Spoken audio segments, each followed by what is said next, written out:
¿Qué tal, amigos? ¿Cómo están ustedes? Un placer saludarles en este programa Café con Piquete.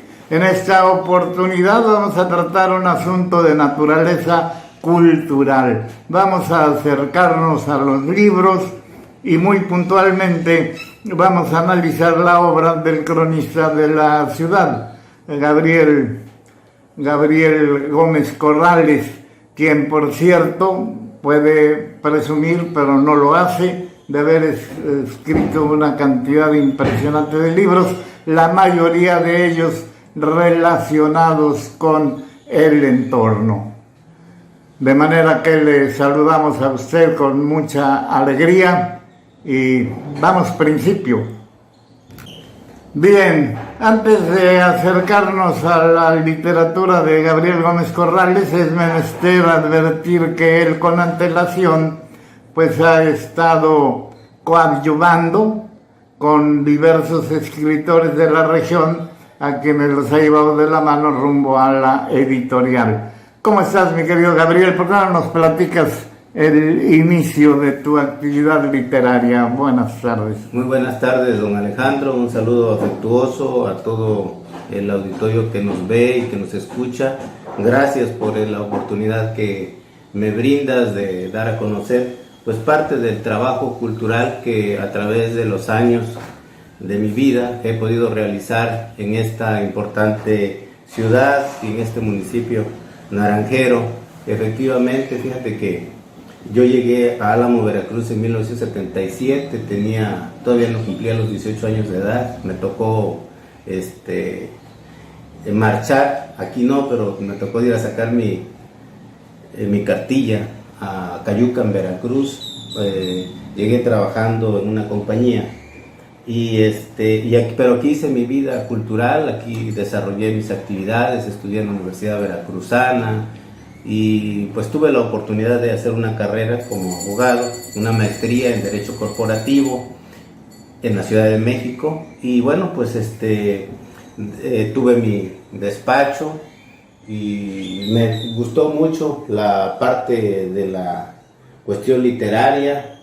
Empecé a escribir obras originalmente un poco con contenido de izquierda. Me acuerdo que mi primer proyecto en ese sentido lo realicé en la preparatoria, y posteriormente allá aquí en Álamo hice un libro con una tendencia de ideología izquierdista. Se llamaba El sueño de un guerrillero, y nunca lo concluí, pero sí estuve trabajando con este proyecto. Y me correspondió en 1998 trabajar junto con otros amigos, donde estás incluido tú y otros compañeros, Pablo Castillo, don Leonel Clemente, que en paz descanse, y otros amigos.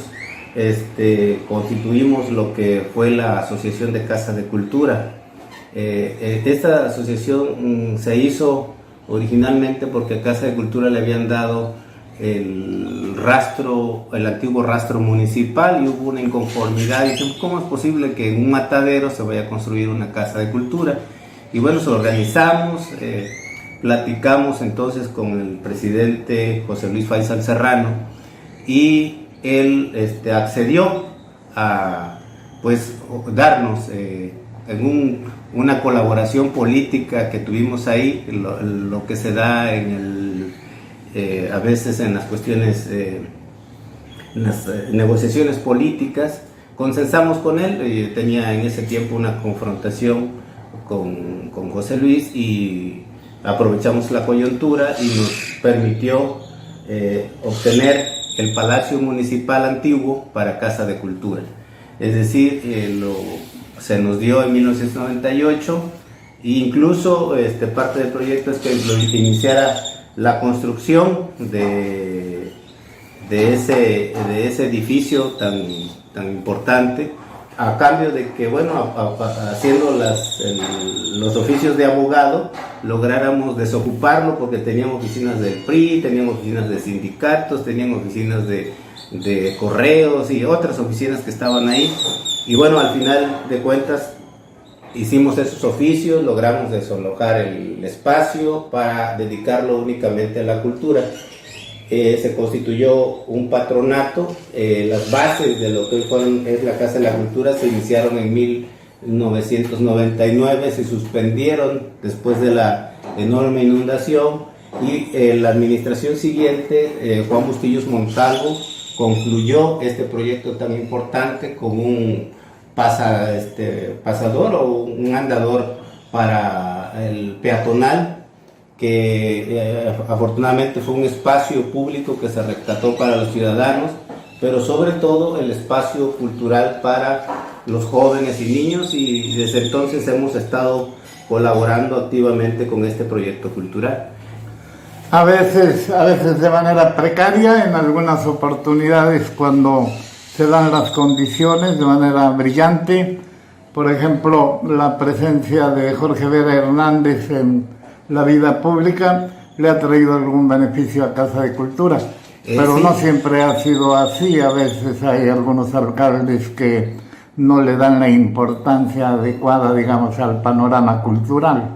Sí, efectivamente, parte de esa circunstancia es cierta. Por eso la Casa de la Cultura, que además es el origen de las casas de cultura, yo quiero que sepas que originalmente las casas de cultura surgieron promovidas por el Instituto Veracruzano de la Cultura como asociaciones civiles, para que constituyeran patronatos, los cuales tuvieran acceso tanto a recursos privados como a recursos públicos a través del Instituto Veracruzano de la Cultura.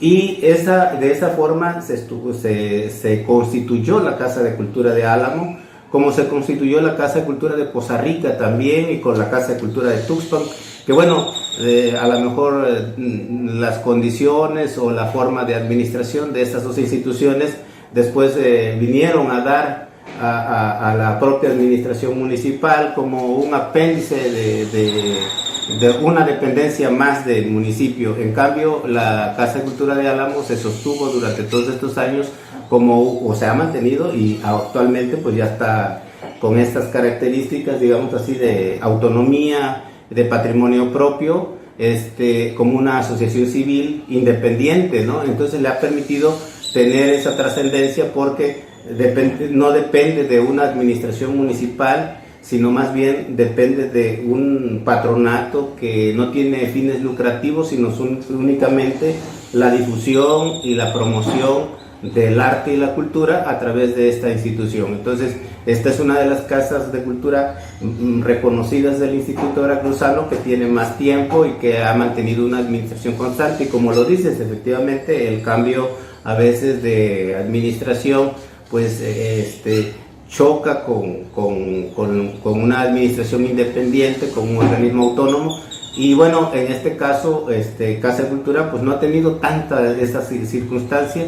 Efectivamente, la llegada del ingeniero Vera en el 2005, si no mal recuerdo, permitió que la Casa de Cultura pues tuviera un papel relevante, sobre todo en los 100 años de historia de Álamo. Álamo 100 años de historia fue un programa cultural que se llevó a cabo en el 2006. En ese año se pudieron editar, con el apoyo de Fidel Herrera Beltrán, hay que también indicarlo, y el apoyo del ayuntamiento y la organización propia de Casa de Cultura, y se elaboró se hizo un comité que se encargara de llevar a cabo pues estos festejos, digámoslo así. En el 2006 se consideró que Álamo cumplía 100 años de historia.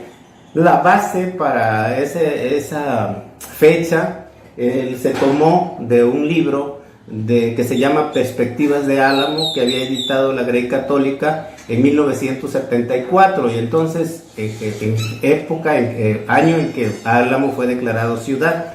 Entonces, como festejo de la ciudad, se hizo ese libro, lo hizo la Grey Católica, y de ahí se puso que Álamo se había fundado en 1906. Entonces esa fecha fue considerada como el inicio de la fundación de Álamo.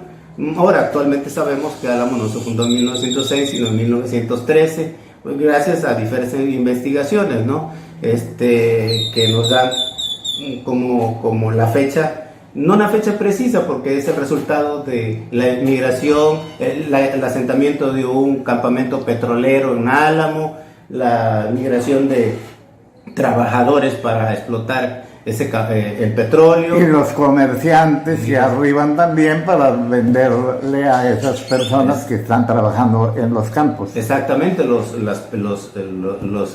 comerciantes que llegan como ambulantes originalmente, que después... Muchos de ellos denominados, habrá que decirle, arrieritos. Eso yo no quería decirlo. Por su origen, digamos, arribeño. Exactamente, los arrieros fueron importantísimos en el origen de Álamo.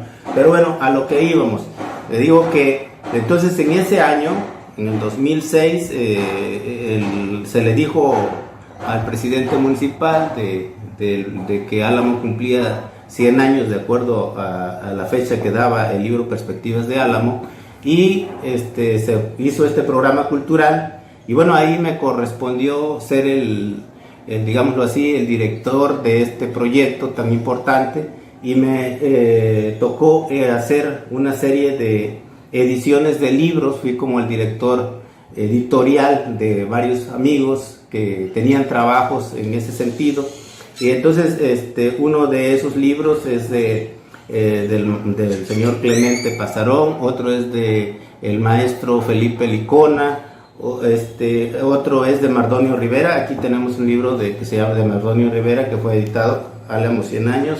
Se llama Arrieros del Verso. Este libro, Tejiendo Tradiciones, fue editado por el COBAEP también, bajo el trabajo que hicimos con ellos, 100 años de historia. Hay otros por aquí. Mandarinal es una recopilación de poesía de Álamo. Y bueno, no podemos dejar fuera otro libro muy importante, que es Álamo, Centenario de un Pueblo Huasteco, bajo la coordinación de la doctora Julieta Arcochigo.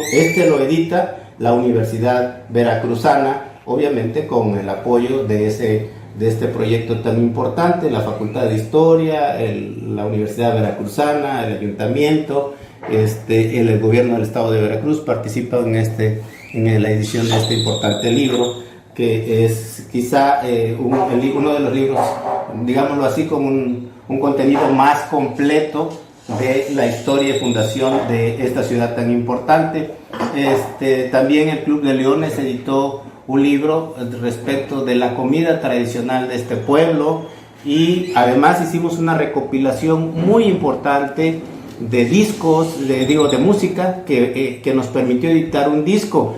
En ese proyecto, donde trabajó también el maestro de la Cruz, salió el guapango que actualmente conocemos como el guapango de Álamo. Este proyecto invitamos a los hermanos Gabriel para que de una selección, de un concurso que se hizo sobre música de Álamo, se seleccionaran las canciones más representativas del municipio, y se editó un disco.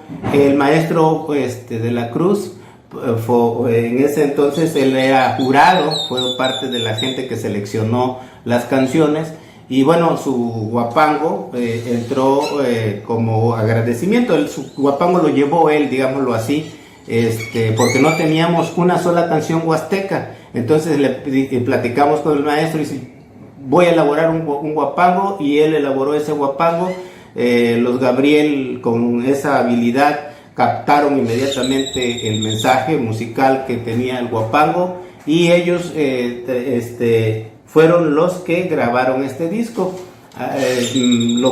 A cambio, ¿qué recibieron los Gabriel? Bueno, una consola que necesitaban ellos para hacer la grabación, que en ese entonces tenía un costo de 16,000 pesos, y nos dieron el disco grabado, que pues es música que por ahí la tenemos. Se escucha ya por todas partes. Exactamente, principalmente el guapango de Álamo, que compuso el maestro de la Cruz. Entonces, yo pues estoy muy contento porque me tocó participar en ese evento, también en colaborar con ese proyecto, que la verdad fue un movimiento cultural muy, pero muy interesante.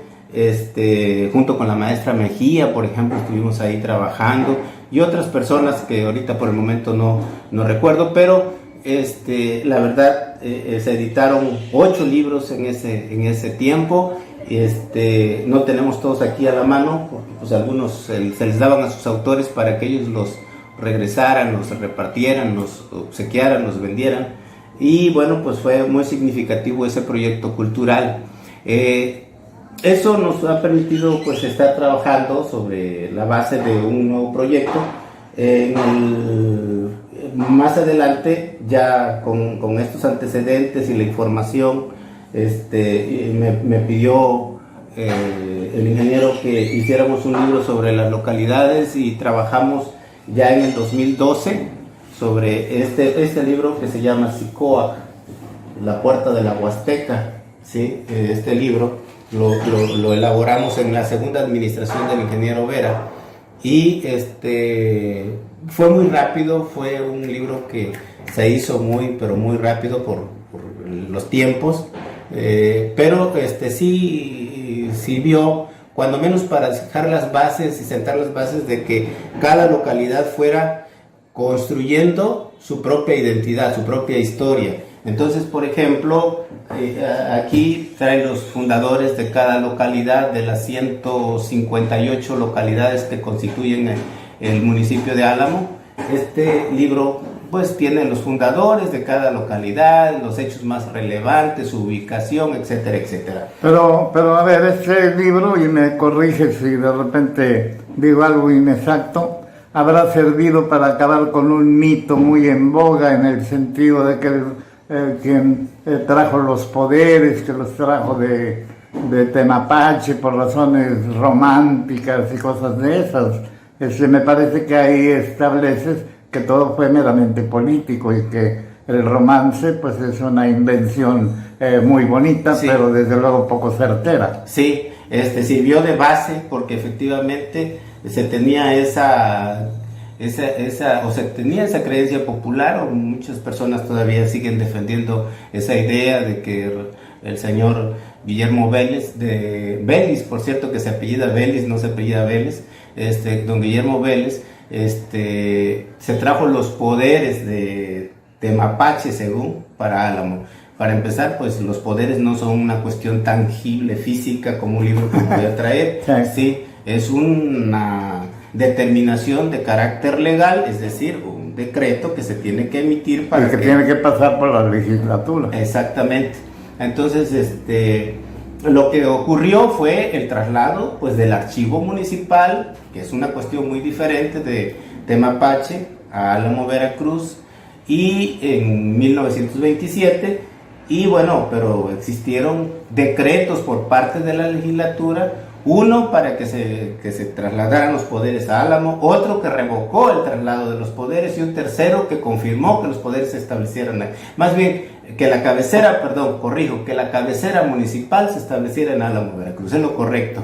El decreto que ordena la ubicación de la cabecera de Temapache en Álamo, Veracruz. Y parece que el trasfondo político tiene que ver con la presencia del general Gorrochotegui, que estaba al mando de las llamadas guardias blancas que protegían a los petroleros norteamericanos. ¿Sí?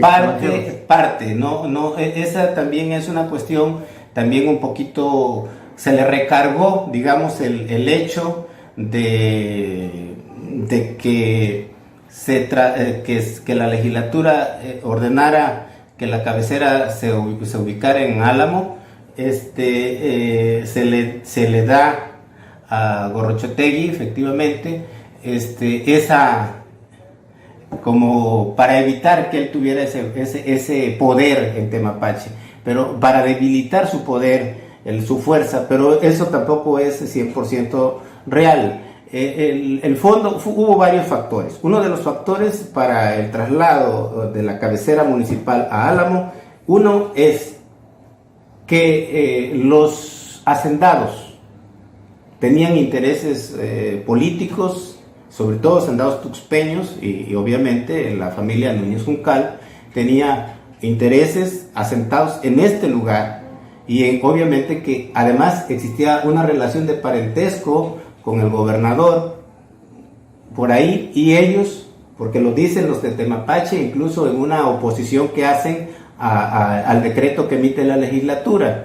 que hay una relación de parentesco y que entonces el decreto se emitió con el propósito político por un lado, con el interés económico de lo que representaba Álamo en 1927. Pero sin duda la razón de fondo es que en Temapache tenía una tradición católica, y en ese momento precisamente se estaba dando la guerra de los cristeros, y es esa la razón de fondo. Es decir, no podían trasladar la cabecera municipal de Temapache a Álamo, quitaba las rentas municipales, las quitaba a Temapache, y eso debilitaba el movimiento cristero, que era muy fuerte en ese lugar. Y ese es el punto medular por el cual se cambia la cabecera municipal y la legislatura lo ordena. Y obviamente tuvo la autorización de un personaje muy interesante, el general Cárdenas. En este momento era el responsable de la tropa, el jefe del ejército, y bueno, él, la Huasteca, exacto, él autoriza el que la cabecera municipal se trasladara a Álamo. Y otra cuestión, pues había aquí en Álamo un movimiento económico, un movimiento en la cuestión política, y pues ya como tercer elemento, ya que el general Gorrochategui ya no tuviera. Pero ya Gorrochategui había estado en la cárcel, ya por haber participado en un golpe de estado fallido en la Ciudad de México, ya incluso había sido desterrado. Entonces él realmente ya no tenía ese poder al que se le atribuye en 1927. En 1927, quien realmente tenía el poder en el municipio entonces de Temapache era Guillermo Vélez. Bien, y luego, pues me imagino que como resultado de más investigaciones, más recientemente, y casi en la misma saga, escribe Cicuaque. Cicuaque, pues efectivamente, cuando yo vi el libro que había editado la Universidad Veracruzana, observé que no estaba, que no estaba completo, ¿no? Y que había algunas cuestiones ahí que debíamos de aclarar. Derivado, mira, este libro se da porque nosotros nos tocó confrontar hechos de naturaleza administrativa, es decir, la lucha por la posesión urbana, que es una cuestión que nos toca trabajar como parte de la función administrativa que tengo en el ayuntamiento. Entonces, rescatar el fondo legal. Entonces, al investigar los antecedentes del fondo legal, llegamos a un decreto que emite don Adalberto Tejeda en 1931 para que se constituya el fondo legal de la ciudad de Álamo de 101 hectáreas. Y bueno, eso nos permitió empezar a investigar, buscar los antecedentes de la escritura sobre la cual se decreta la expropiación de 101 hectáreas para constituir este fondo. Y ya hicimos, digámoslo así, en los antecedentes, pues vamos dando incluso con los contratos que tiene la empresa Pemex Fuel Company con la familia Núñez Juncal, y ahí ya detectamos que se había fundado en 1913, y ya hicimos, digámoslo así, con todo este antecedente de trabajo que me había tocado dirigir, más la investigación que nosotros realizamos con documentos que datan de 1850 a la fecha, pues ya detectamos incluso la genealogía de la familia Núñez Juncal y las expropiaciones que se le fueron haciendo a su hacienda, la división de lo que fue Cicuaque, en las diferentes haciendas y ya propiamente el origen de la ciudad de Álamo. Así que como si estuvieras jugando dominó, ya colocaste las fichas correctamente, cronológicamente hablando. Así es, ya nos permitió editar pues este libro que para mí es uno de los libros más completos, que es Cicuaque, pues no porque lo haya escrito yo, sino porque ya es un libro completo que tiene, digámoslo así, todos los antecedentes históricos y las bases documentales sobre la cual cualquier investigador, cualquiera se puede tomarlas para que posteriores estudios que se quieran hacer, tanto respecto de la ciudad como respecto de nuestro municipio. La foto de la portada será la Avenida Independencia, Gabriel. Sí, esta foto nos fue dada por la familia Leiva y es de 1936-1937. Es la Avenida Independencia, sí, es la Avenida Independencia, así como la estás viendo.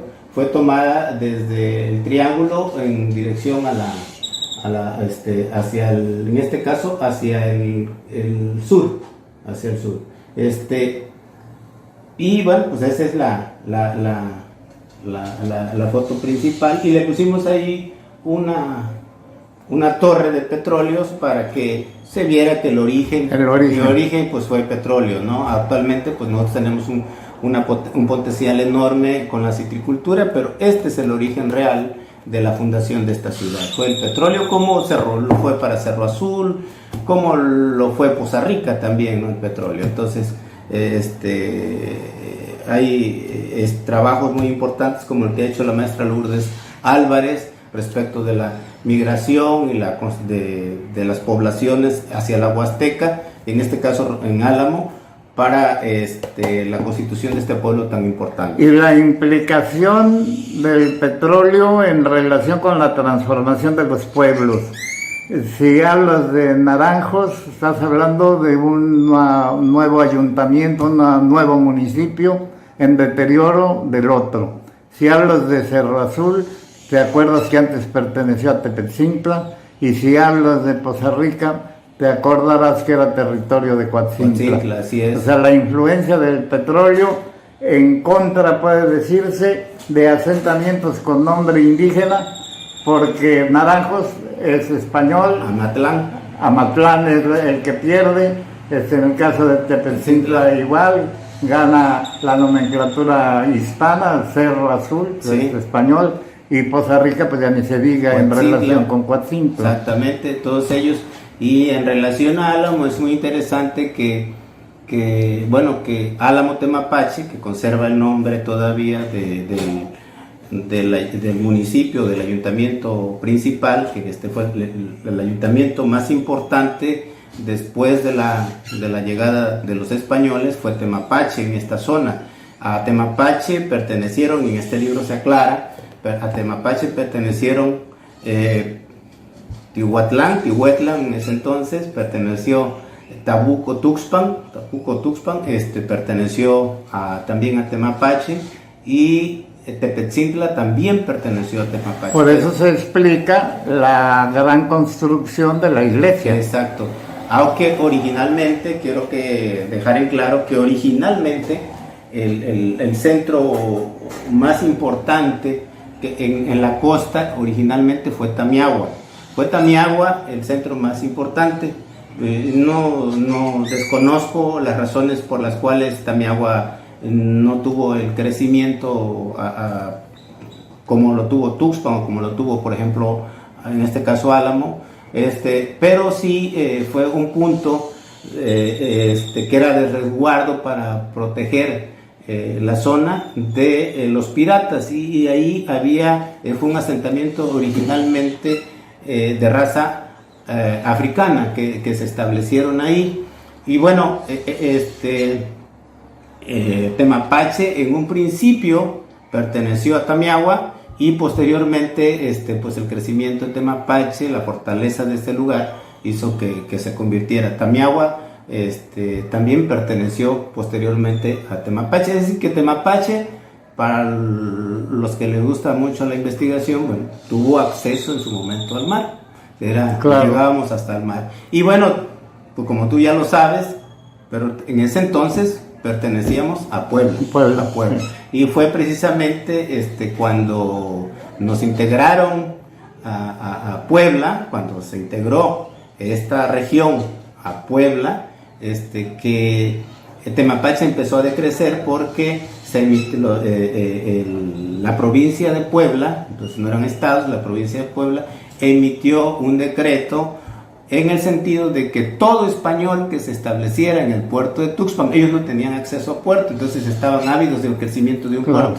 Entonces, todo español que se estableciera en el puerto de Tuxpan estaba exento de impuestos. Entonces, obvio, pues empezaron a llegar muchos españoles a Tuxpan y el crecimiento de Tuxpan fue rebasando a Temapache al grado de que en un momento dado, pues nosotros formamos parte del cantón de Tuxpan. Hasta que Antonio López de Santana determinó otra cosa. Exacto. Segregar ya de Puebla a la región norte veracruzana, sí, y conformar el estado de Veracruz, agarrando buena parte del Golfo de México. Quedarse con todos los puertos importantes, es decir, tenía Tampico Alto, tenía Tuxpan, tenía Nautla, tenía Veracruz, puerto, tenía Coatzacoalcos, Puerto México entonces que a lo mejor los jóvenes o las personas no muy adultas se preguntan ¿por qué tan importante? Bueno, porque en ese momento los puertos era lo que hoy es internet, es el centro de comunicación y de movilidad económica, y entonces estaba precisamente en esa zona. Entonces lo que hizo Santana, que para muchos es un traidor, para los veracruzanos debería de tener otro contexto, porque rescató en ese momento todos los puertos más importantes, se los dio al estado de Veracruz. Y además antes se convirtió en héroe de la patria cuando defendió a Tampico de los españoles con militar de apellido Barradas.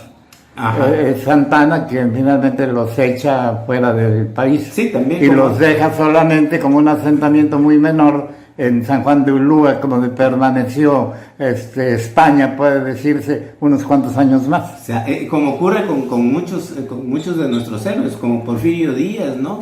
Fue uno de los héroes más importantes con la invasión francesa y después se convirtió en un villano. Pero también hay que decir que si no hubiera sido Porfirio Díaz lo que fue en su momento, a lo mejor el crecimiento, porque él fue el que dio parte del crecimiento, el capitalismo, digamos, el ingreso del capitalismo y la salida de la época feudal en que vivía México después de la independencia. Con la llegada de Porfirio Díaz se dio a la revolución industrial, el acceso a la revolución industrial. Empezando por el ferrocarril. Pues todavía están vigentes los ferrocarriles que este señor construyó, aunque hoy ya vamos a tener el Tren Maya, pero todavía están vigentes. Bien, el tiempo apremia, mi querido amigo. ¿Por qué no nos muestras más de tu bibliografía? Ya analizamos los dos libros sustantivos donde abordan la historia de esta región, pero tienes algunos otros que también vale la pena de repente recomendar. Pues no tengo ahorita a la mano algunas de mis obras. Tienes uno que se llama Papá, ¿me das permiso? ¿De qué versa? Ese es un libro motivacional que escribí. Bueno, es una edición bolsillo. Tiene 3 ediciones. Este libro ha sido editado 3 veces ya. Papá, ¿me das permiso? Es un libro motivacional con un mensaje de alguna forma espiritual, y fue escrito, si no mal recuerdo, en el 2008 fue escrito este libro, Papá, ¿me das permiso? También participé, hice, antes que escribí una novela que se llama Amores Desiguales, que también tiene dos ediciones, y también me tocó escribir, participé en la convocatoria de estímulos a la creación cultural de la Huasteca, dentro del programa de desarrollo cultural de las Huastecas, que integran los estados de Hidalgo, Puebla, Querétaro, San Luis Potosí, Tamaulipas y Veracruz. Y bueno, fui beneficiado, y de ahí se editó este libro que se llama Xiu, la princesa turquesa, cuenta la historia de Álamo, pero dirigido hacia los niños. Y también tengo por ahí otro libro que se llama, un libro muy interesante que, por cierto, El dulce aroma del amor amargo, que está en Amazon, ahí lo pueden adquirir si tienen interés en conocer parte de lo que yo he hecho en cuanto a las cuestiones literarias. Mucha poesía, un último libro que está también en un certamen por ahí que se llama Un perro duerme en tu cama y una serpiente en la mía, y bueno, pues es parte del trabajo literario que he hecho, porque a mí se me da mucho las historias. Un libro que el primer libro que edité, muy mío, que es Citrópolis. Ya. Citrópolis. Que me imagino que parte de alguna columna que escribías con cierta regularidad en un periódico de Poza Rica, ¿no? Exactamente, Citrópolis fue la recopilación que me hizo la maestra Teresa Turrubiates. Ella guardó todos los periódicos de todas las ediciones, de todos los artículos que yo hacía, y al final me los regresó y me dijo: mira, aquí tiene todos sus artículos, escribí un libro. Y bueno, gracias a esta maestra me dijo, pues, ¿por qué no hace un libro? Ya le escogimos los artículos y publiqué Citrópolis, que fue mi primer libro que edité. Ahí que haces análisis puntuales del entorno de aquel entonces, supongo, ¿no? Sí, como crónicas, anécdotas, cuentos, en fin, toda una recopilación de estos artículos que habían sido publicados ya en ese entonces. Pues yo creo ya llevaba yo como unos 15 años publicando en Opinión, y ahí hicimos esa recopilación, y ese fue mi primer libro que edité en el 2001.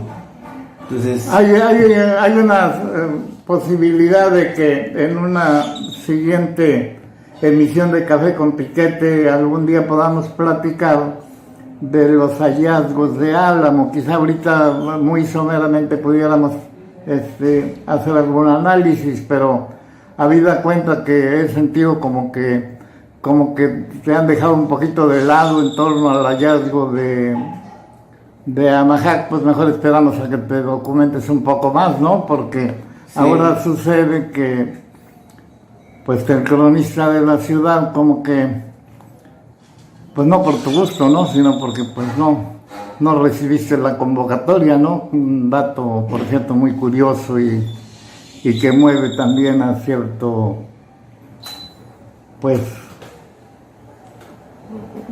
como que no se concibe, ¿no? Como que no por tu gusto no estuviste en el museo, no participaste en esas conferencias que